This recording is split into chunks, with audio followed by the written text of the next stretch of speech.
We'll go to Bove's nomination. The clerk will call the roll. Mr. Chairman, point of personal privilege. Mr.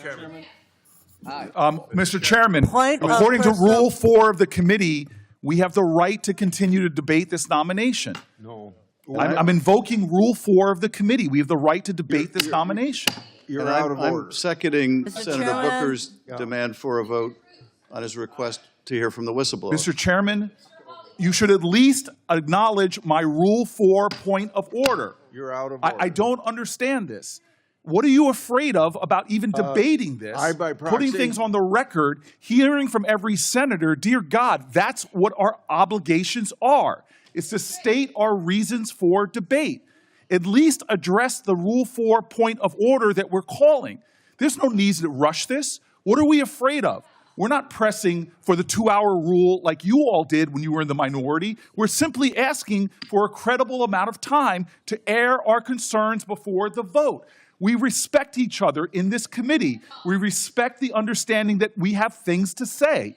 But yet we're doing this in a way that makes no sense to me. And it makes no sense to me because we're not trying to do things like force the committee to close or force a 2-hour rule. This is about understanding that people on this side have a responsibility to state their issues. Mr. Sir, you could call me out of order because this is out of order. This undermines the basic decency of this committee. Yes, maybe overrule a Rule 4, but at least address the Rule 4 point of order that senators were elected to debate issues and debate nominees. This is absolutely insane. What is the rush?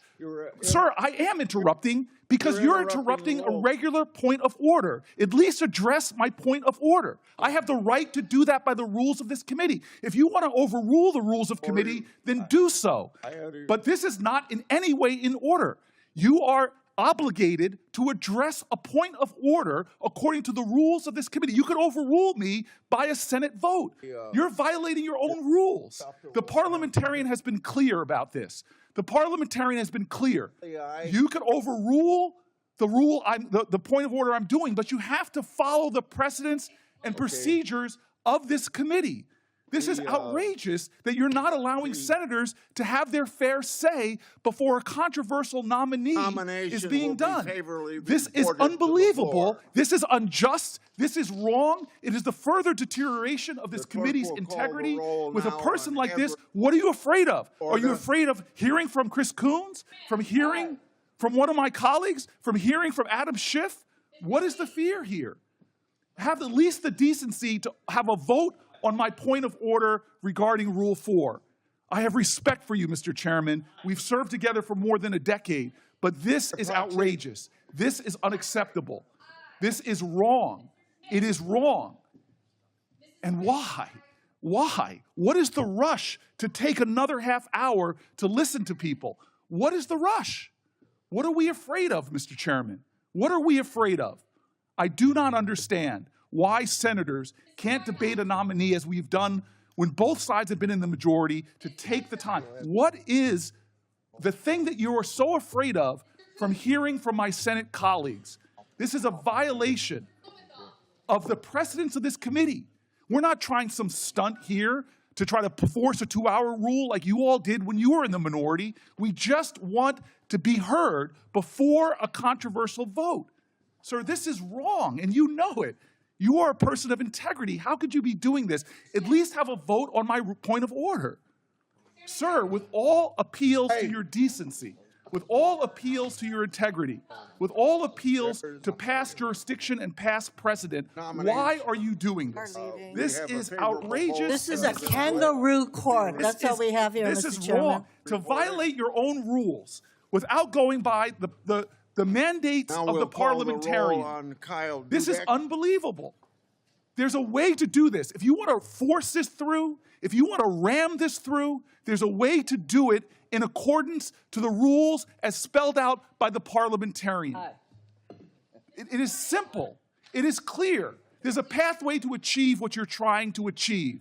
But, sir, this lacks decency. It lacks decorum.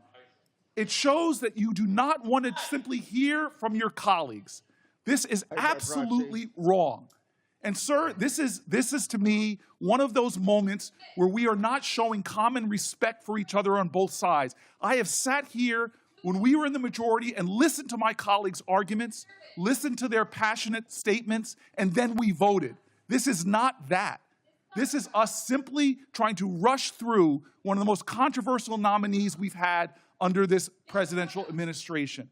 Sir, God bless America. You are a good man. You are a decent man. Why are you doing this? What is Donald Trump saying to you that are making you do something which is violating the decorum of this committee, the rules of this committee, the decency and the respect that we have each other to at least hear each other out? Nomination I've is, sat through so many long will be speeches reported of to my the colleagues, heard their Call objections, the roll on listened Ann Lee, with Gaylord, sincerity to try to Moe. see what their arguments are.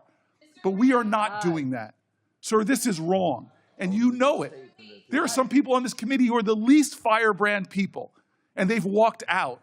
Some of the least controversial people in the Senate, some of the people that worked the hardest to find bipartisan common ground have just walked out of this committee. And you don't even seem to care, but I know you do.